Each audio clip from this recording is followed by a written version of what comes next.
ìgbàgbọ́ pé ọmọ tó bá mu omi inú àgbọn ó máa ń jẹ́ kí wọ́n ya olódò ni ṣùgbọ́n rárá kò rí bẹ́ẹ̀ ní orílẹ̀-èdè Benin Republic àti ibi tí a mọ̀ sí Badagry ní orílẹ̀-èdè Nigeria. Ẹ jẹ́ ká wo pàtàkì omi àgbọn àti pé àgbọn fúnra ara rẹ̀ ẹ jẹ́ ká wo pàtàkì rẹ̀ ní orílẹ̀-èdè Benin Republic. Ẹ káàsán. Do you understand Yoruba? Why not? Okay, good. Iṣẹ́ tá à ń ṣe ní báyìí náà, iṣẹ́ ìbílẹ̀ làwọn iṣẹ́ tá à ń ṣe ní ibi báyìí.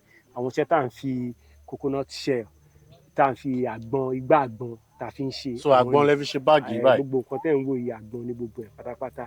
Eléyìí rẹwà o. Tẹ́ bá wo ọwọ́ mi náà bí báyìí ẹ rí pé abọ́ ẹ̀ ló wà lọ́wọ́ mi, ṣíbí ẹ̀ nìyí ní ọwọ́ mi. Nǹkan tó wà bí báyìí òun ni water bottle ẹ̀. Eléyìí sìn ẹ lè ṣí báyìí. Ẹ fẹ́ rọ nǹkan síbẹ̀ ni. Ẹ rọ nǹkan tẹ́ fẹ́ mu, ẹ rọ síbẹ̀, á wà ń bẹ̀. Tẹ́ bá wo ọrùn mi, tẹ́ bá wo ọwọ́ mi, ẹ rí àgbọn ni. Òun ni la fi ṣe ẹ̀gbà ọwọ́ mi, òun la fi ṣe òrùka ọwọ́ mi. Tẹ́ bá wo àdó tó wà lọ́rùn mi, àgbọn náà la fi carve ẹ̀. A dẹ̀ ní àwọn iṣẹ́ oríṣiríṣi tá a tún fi àgbọn ṣe. Ṣé lè fi hàn wá sí? Bí irú eléyìí náà sí àgbọn la fi ṣe. Bí irú ẹ̀gbà ọwọ́ wa yìí sí ẹ̀bùn àgbọn ni. This is coconut shell. A dẹ̀ tún máa ń ṣe àwọn iṣẹ́ tó tún beautiful jù yìí lọ bí irú ibi báyìí sí. Tẹ́ bá wo nǹkan tó wà níbí báyìí sí. These are coconut work. Oh. This is coconut work. Tẹ́ bá wo bí báyìí sí. This is another coconut work. Tẹ́ bá wo nílé sí ẹ rí òun nìyẹn. So this is our raw materials that we use for our productions. We call it waste to wealth. Kò yẹ yín sìn àti wà nídìí iṣẹ́ yín sìn ó kéré pọ̀ sìn a ti máa lọ sí bíi 15 years tá a ti wà ní bíbáyìí. Tẹ́ bá wo bíbáyìí dáadáa ẹ rí pé pioneer nǹkan ìyẹn kan ló wá kọ́ bíbáyìí fún wa. Rack foundation àti wà ní bíbáyìí adé àti bàbá la wà tẹ́lẹ̀ Ọlọ́run náà ló ṣe títí débi tí ibi tá a wà yìí àgbọn náà lélẹ̀ wá àgbọn náà ni adẹ̀ believe pé Ọlọ́run sì tún gbé wa lọ ayé àjùbá yẹn lọ. Eléyìí nǹkan kí leléyìí? Àrùgbá Ọ̀ṣun. Ṣé lè fi hàn wá? Bẹ́ẹ̀ ni sà, àrùgbá Ọ̀ṣun, àrùgbá ìlú, àrùgbá Ọ̀ṣun ìlú, àrùgbá Ajé, òun nìyẹn. Ibi báyìí sìn, òun ni. Àtàwọn rings yìí. Àwọn ring òun náà ni gbogbo ẹ̀ pátápátá. Ẹ wo kẹ́tù wa nìyí. Ṣé kò wá ṣe pé ń ta àwọn kíni tó wọ́n jù? Àtàwọn tó wọ́n jù ó affordable. Ẹ wo irú bíbá yìí sìn àwọn flower ni tíyàn lè fi sí ọ́fíìsì fún decoration. Èló lè ń ta àwọn? Irú àwọn flower yìí sìn à ń tà wọ́n ní 5,000 naira. Àtàwọn báàgì náà àgbọn náà lè fi ṣe? Àgbọn ni wà ní jute bag ní eléyìí.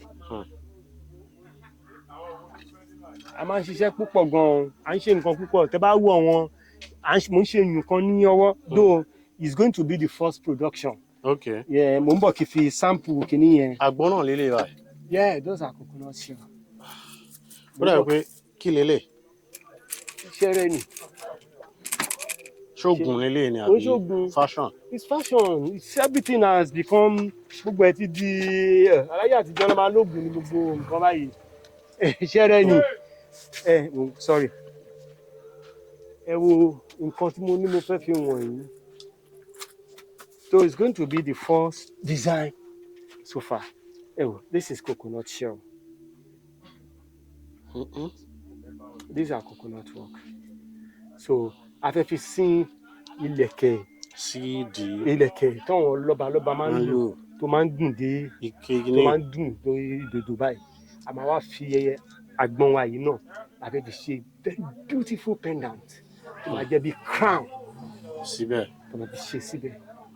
So these are work that we work tó yẹ pé tá a bá ní àwọn shows mi we take them there that we can make good money from it. So for anyone that likes to purchase all these things from you, yes sir. Bí èlò ni kí ni nọ́mbà yín phone number yín? Okay, phone number wa ni 09033686548. Lẹ́ẹ̀kan sí.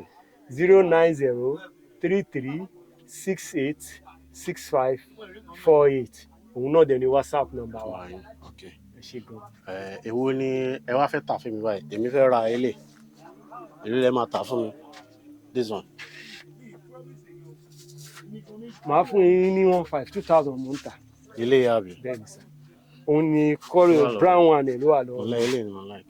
Yes. For 1000 ni máa fún yín. Bàbá Ilé. 2k náà mò ń tà yẹn. Ìyá ewu Mi lè wọlé. Okay. Wọ́n rò pé ó jẹ́ 2000 tá máa fún yín náà.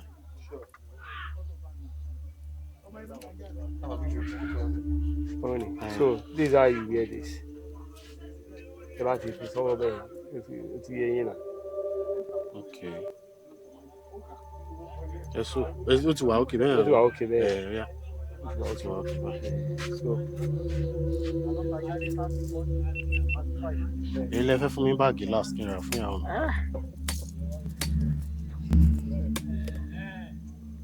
Ẹ ṣe 55. Ẹ jẹ́ fún yín 4000. Mo kò láìkẹ́ kí n kọ́. Ẹ ta fún mi.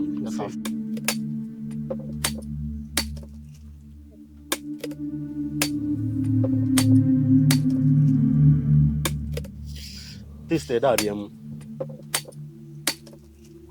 Mo ní ìbéèrè kan ní apá bíbá àti Benin Republic wọ́n like omi àgbọn gidi gan. Kí ni ó fà á? Wọ́n ní omi àgbọn dáa fún ibà nǹkan tó sọ fún mi yẹn ní Benin Republic. Ṣé nǹkan kan náà lẹ believe ní Benin Republic àti bí? Ó dáa fún ìbàlódé. Kí ni àwọn iṣẹ́ tó tún ṣe?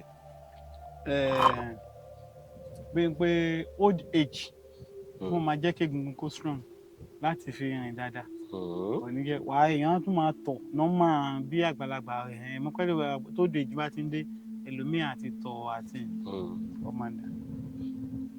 Ẹni wọ́n máa fi ń ṣe drip náà bí àwọn bò. Bí àwọn advanced country wọ́n máa fi ṣe drip. Wọ́n máa bọ́ omi ẹ̀fẹ́sẹ̀ ó máa wash system. Ó máa wash system náà. Ẹni tó bá tún ní stroke ó tún ti dáa. Omi àgbọn. Ṣé ẹni àgbọn ni àbí àgbọn tí ò bá ti gbó? Àgbọn yìí kì í ṣe àgbọn tẹ̀sẹ̀ kálẹ̀. Taste. Má wọrí. O lè gbé lọ́pẹ́ bàbá ẹ̀ wá. O fẹ́ máa sọ̀rọ̀ àgbọn fún mi. Taste gbà. Mo fà kó taste lẹ́nu. Mi ì fẹ́ pariwo. Mo mọ̀ọ́mọ̀ tí.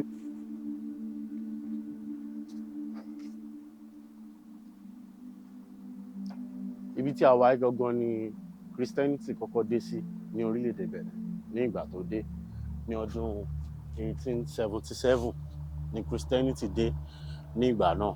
So òun náà fi kọ́ ibi báyìí láti fi ṣe ìrántí ìgbà tí Christianity dé. So kò ní jù báyìí lọ. Yorùbá pọ́nbélé ni wá lórí ìkànnì. A máa ń rán wa létí ibi tá a ti ń bọ̀, ibi tá a dé àti ibi tá a ń lọ gẹ́gẹ́ bí ojúlówó Yorùbá kí ìtàn àṣà àti ìṣe Yorùbá má bàa parun la fi dá ìkànnì sílẹ̀ àsìkò ní Abinibi. Ẹ jọ̀ọ́ ẹ bá mi subscribe.